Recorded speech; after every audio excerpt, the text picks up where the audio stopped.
And I tell you, that Santa Claus laugh is just creepy.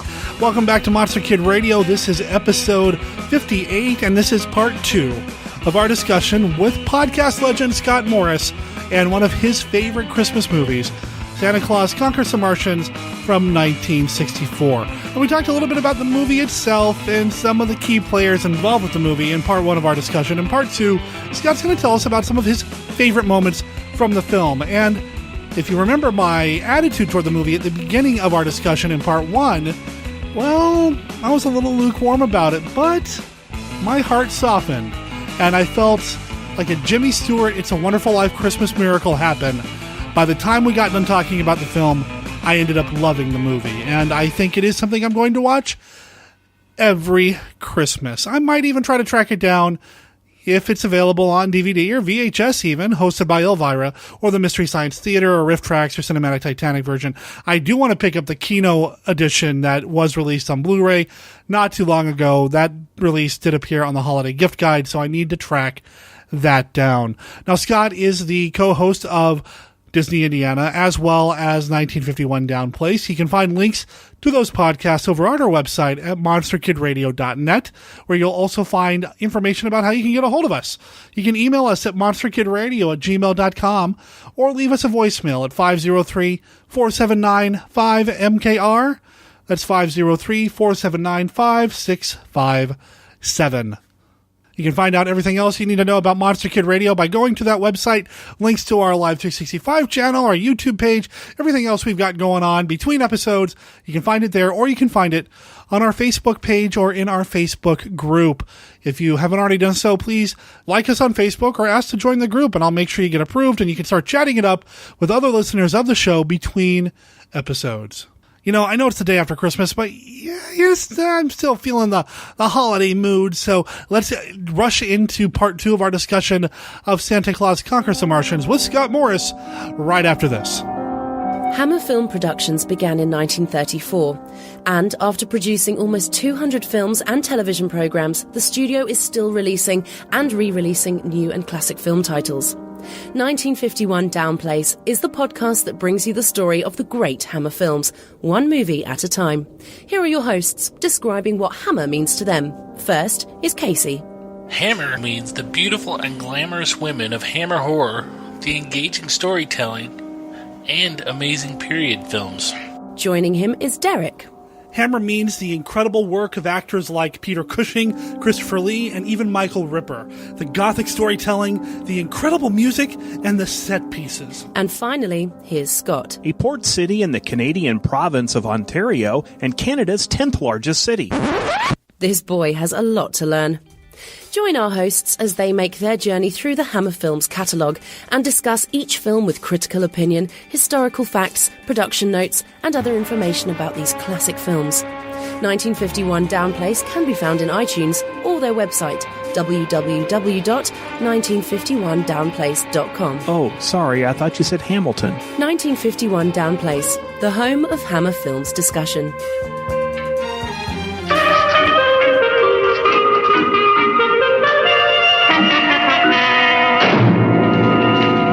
Sometimes when we talk about a movie on the show, we go through the plot and break down the story, you know, scene by scene or whatever. And sometimes we just kind of rap about the movie. And that's kind of what we're doing here. Just kind of talking about this film that Scott absolutely adores.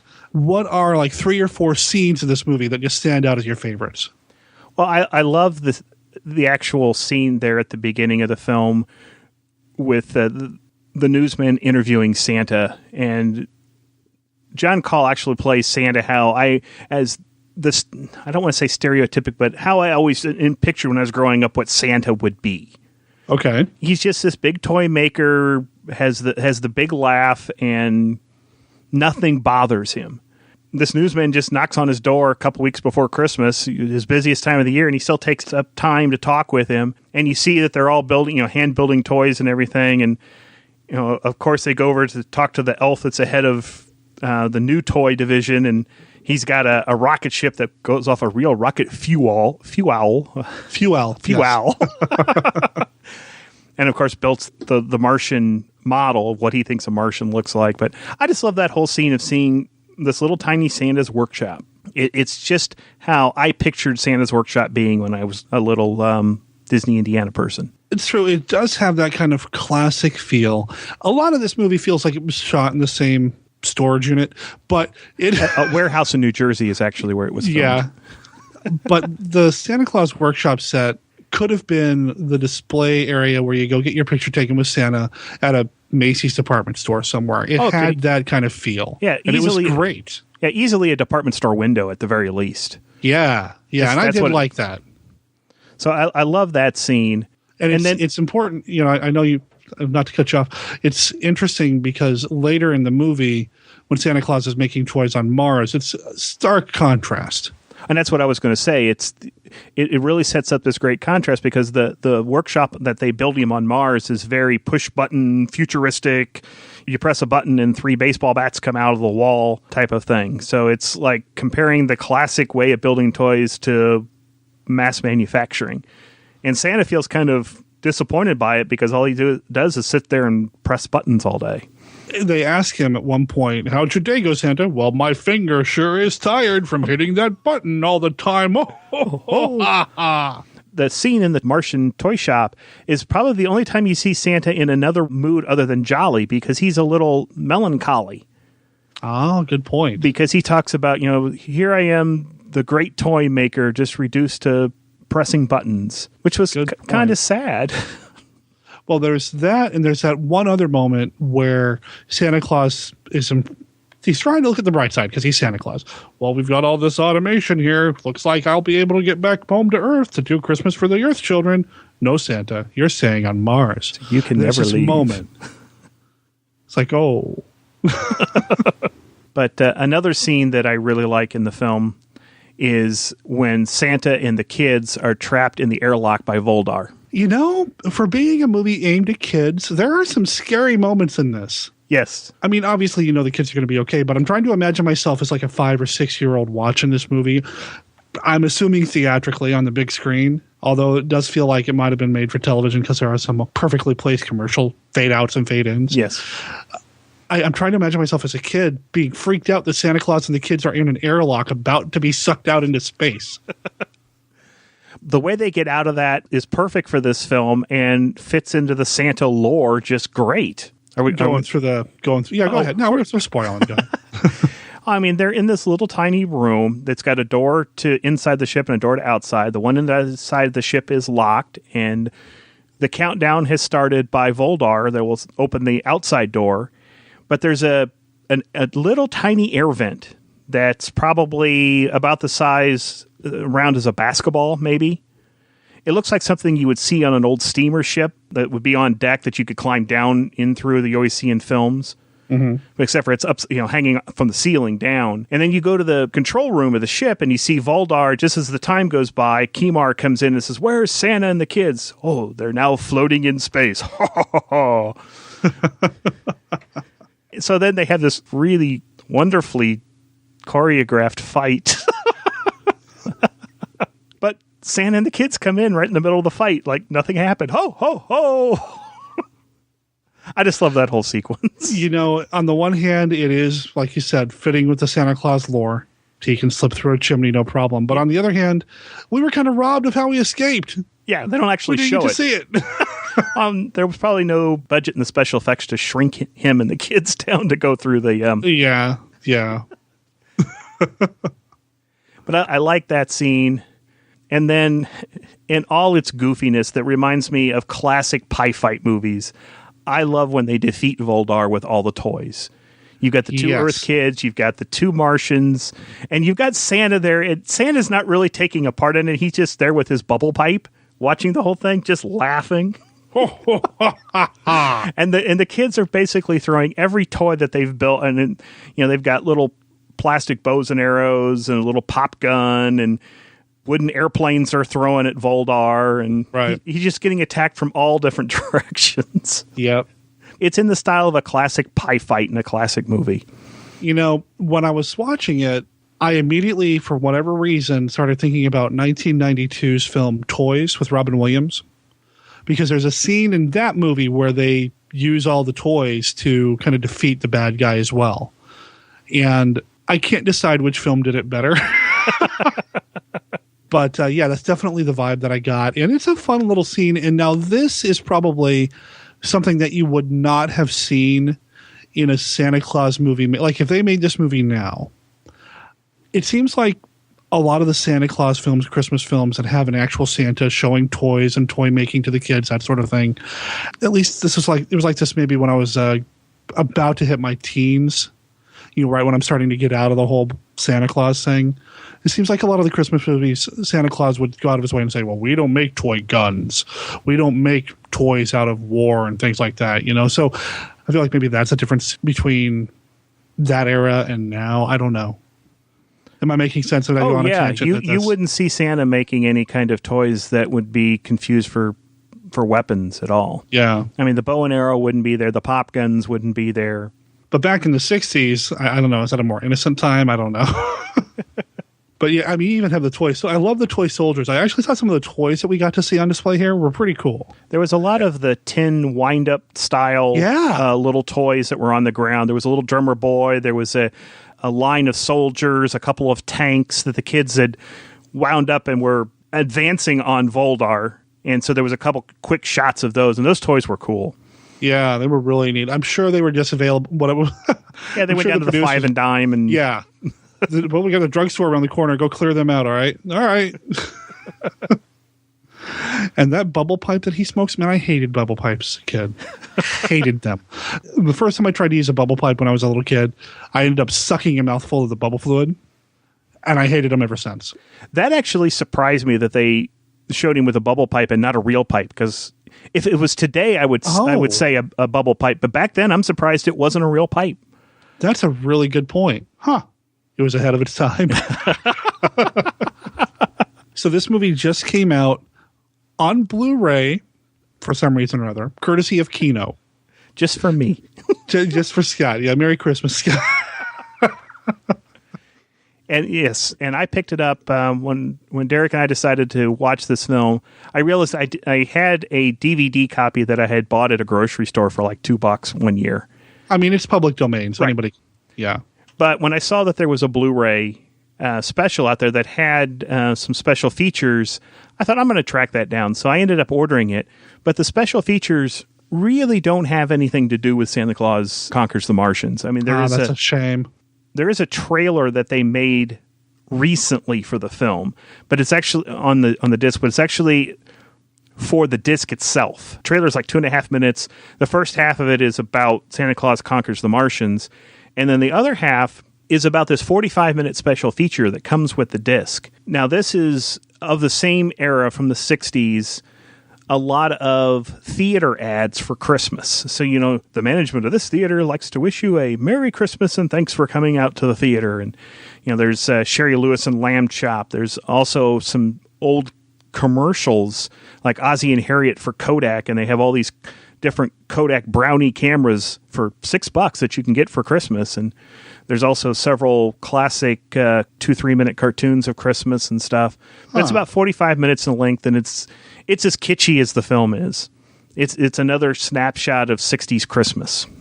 How does the print of the movie itself look? They did some work on cleaning it up because it is much better than the prints that Mystery Science Theater 3000 used. A lot brighter. It's a little easier to watch, a little easier to see some of the things in the background. Okay. So they did some work on cleaning up the film as well. Kino is pretty good about tracking down some, as HD as possible, some original elements and then using those to build their product with. I've got a handful of Kino releases here that they've gone through and they've done that, where they've found some original prints or masters or negatives or whatever and then built their film off of that. And it looks good when they do it. I am thinking I want to add this to my collection at some point. They're calling it the Retro Holiday Film Festival on the Amazon product page. It sounds like that would be fascinating to have just by itself, to maybe put on a loop in the background while you're doing other Christmas stuff around the house. But the film itself looks good too. What about the sound? Sound was really good. There wasn't any of the popping or scratching sounds that the MST3K version has a little bit of. Very impressed. I mean, it's not true HD, obviously, because the source material just wasn't there. But It was actually really well done. The only thing I would recommend is try to, probably not something that you're going to run into today, but I know they had some issues when they first released it. They had the wrong print of the film, and it was only like 60 minutes or something. Okay. And because the film itself is like 110 minutes, something in that neighborhood. So I think they fixed it, and I don't think you're going to run into that problem anymore. Well, that's something that we wanted to talk about, because all the different versions that you've seen for Mystery Science Theater or Cinematic Titanic or Riff Tracks or anything else, a lot of times when a movie is chosen for one of these programs, they've got to trim the movie a little bit here and there to make it fit. Was there anything noticeably different between this version and what you saw at Riff Tracks recently, or what you've seen over the years? No, I didn't notice anything that was either missing or added when I watched it straight. That was one of the things I was not worried about. I was curious about, because like you said, Mystery Science Theater 3000 had a 2-hour block that they had to fill, and when you take out television commercials, you're looking at maybe an hour 35, something like that. They also, a lot of times if the movie was shorter, they would even throw in shorts. Well, this one didn't have any shorts with it, so the hour and 10 minutes fit really well with their schedule, because they were able to fill the other 10 or 15, 20 minutes with Patrick Swayze Christmas. Yes, and other host bits. They have a time where they meet some of the Misfit toys. No, their invention exchange is some new Misfit toys. That's what it was. Oh, okay. They also exchange Christmas gifts at one point. They also look at over tapes of some other cheesy Christmas specials and different things like that. So they have their host segments as well.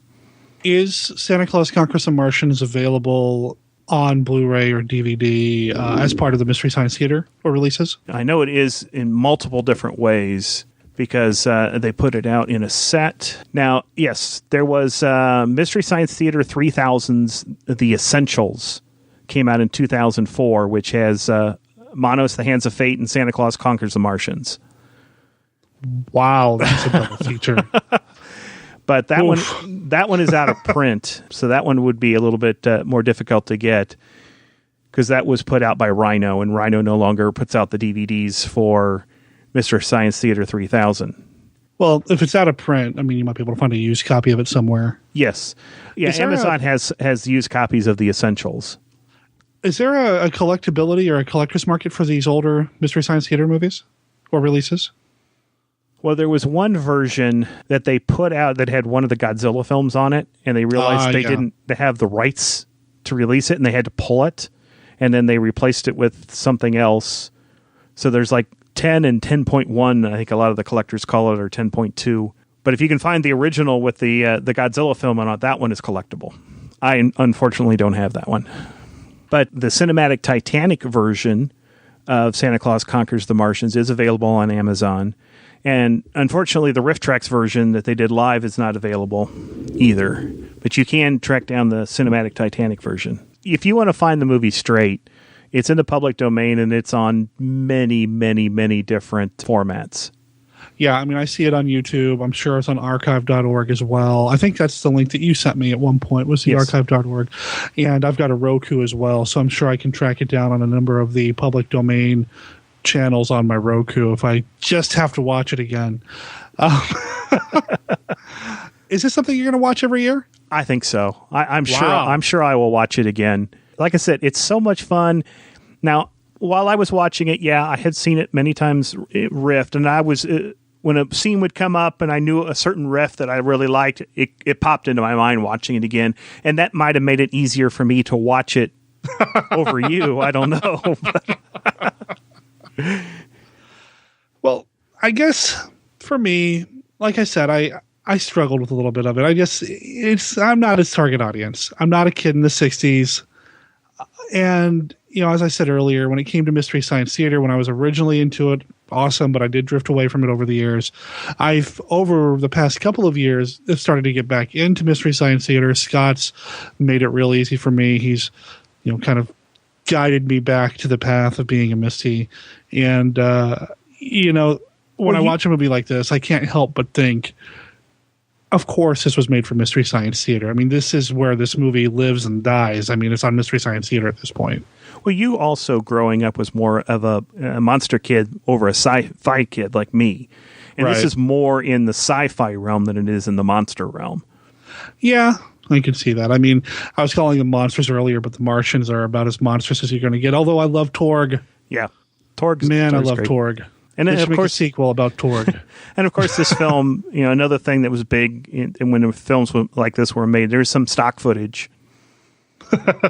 And one of the things I found is this same exact stock footage shows up in Dr. Strangelove. Well, you said you had done a little bit of research about the movie. Was there anything else about the film that we should One know? One thing that I found that I didn't know existed that now I definitely want to track down. A couple years ago, an author by the name of Lou Harry wrote a sequel to Santa Claus Conquers the Martians and put out a book that also included the DVD. Now, the book was released in 2005, and it presents the story from the perspective of Gimar, the little girl Martian who's now grown up and has succeeded her father, and she rules Mars. And she narrates she narrates the story in a Valley Girl-esque type of language. Oh, wow. So I'm thinking, the original is obviously of the 60s. This sounds like something that might have been right out of the 80s, which would have been about right when she would have ascended to the throne of Mars. Well, if you look at Pia Zadora online, she looks like somebody who was active in that kind of 80s kind of scene. I mean, she's got that kind of makeup and the hair and all that. I don't know. But yeah, I want to track down this book because it looks like it'd be a fun read. And to add another copy of the movie too. How many copies of Santa Claus Conquers the Martians do you now own? Different versions. Well, like I said earlier, I do have the grocery store bought $2 copy, which incidentally, when I went to see Cinematic Titanic perform, I brought the disc with me, even though it wasn't their version of it, and had them all sign it. They thought that was pretty funny. That's awesome. So I have that. That was the only one that I had straight before this, and now I had the Kino version. So I'm going to keep them both because the one's got the autographs on it. Well, of course. Well, and the Kino one's got that awesome collection. Yes. And then I've got the Mystery Science Theater 3000 version, and I have the Essentials that was in. I also have the Cinematic Titanic DVD release of it that you can still buy. I'm waiting for the Riff Tracks folks to put it out so I can get that one. And I probably will buy the Elvira version so I can have that one as well. Anything else about the movie that you think is interesting or any other tidbits you dug up? No, there was one thing I wanted to mention. I did find that someone has converted it into a musical. What? Yes. What? No. It was actually done in Chicago. It started in 1983. Santa Claus Conquers the Martians, the musical. I have not seen this. Wow. But supposedly it's being performed in the Maverick Theater in Fullerton, California every year since 2006, including this year. And I also found a link to where it's being performed in Arizona this year. Wow. I know nothing about the musical. I don't know any of the songs or anything, but it has me intrigued. I can tell you what one song is. SANTACLAUS, hooray for Santa Claus. Awesome. You know what? I think we're going to make this a tradition here on Monster Kid Radio. We're going to talk about a Christmas-ish movie every year with Scott. I already know what we're going to talk about next year. It's another Santa Claus movie with Scott. So I can't wait. I can't wait to talk about that one because that one is. You think this one's goofy? Wait till you see that one. All right. Well, Scott, we mentioned this at the top of the show. I want to mention it again. You can be found at your home podcast, which is Disney Indiana, which can be found at DisneyIndiana.com or on iTunes. And this month you've talked about some Disney Christmas stuff, right? Well, we talked about Frozen, which just came out. And then our next episode, we're getting ready to talk about Saving Mr. Banks, which I cannot wait to see. I am a huge Mary Poppins fan, so the movie comes out on the 20th, and we'll be there that weekend, and we're planning on talking about it for our next film. But interspersed with all that, we do have some Disney Christmas music and little other surprises like that. Right on. And then, of course, you can find Scott on our Hammer Films podcast, 1951 Down Place, where we're talking about a Christmas movie over there as well this month, Cash on Demand. I'm looking forward to watching it. I have not watched it yet. Neither have I, and we are recording this the day before we are actually recording for the show. So, guess what I'll be doing this afternoon? I guess what I'll be doing this evening. Well, Scott, it's always a blast to have you here on Monster Kid Radio. We will have you back before Christmas of next year to talk about something. We've got some plans in the works for some special podcasting next year. And I'm excited to get into that. I also understand you're taking another visit to the Red Planet possibly next week here on Monster Kid Radio. I am. We'll go ahead and we'll tease that because I'm going to be joined by Scott's better half. No offense. Oh, I agree. To either one of you. Tracy Morris will be back on the show to talk about the War of the Worlds. So Martians from a different point of view. A very different point of view. So that'll be fun. Scott, thank you, man. It was a blast to do this movie with you. Yeah, thanks for after talking with you about it, I think I'm warmed up to the movie a little bit more. Cool. My job here is done. Oh. Man, that guy's laugh was just creepy. I like Droppo's laugh better. Droppo's laugh is pretty good. No, I can't believe I just said that. I got to end this recording right now.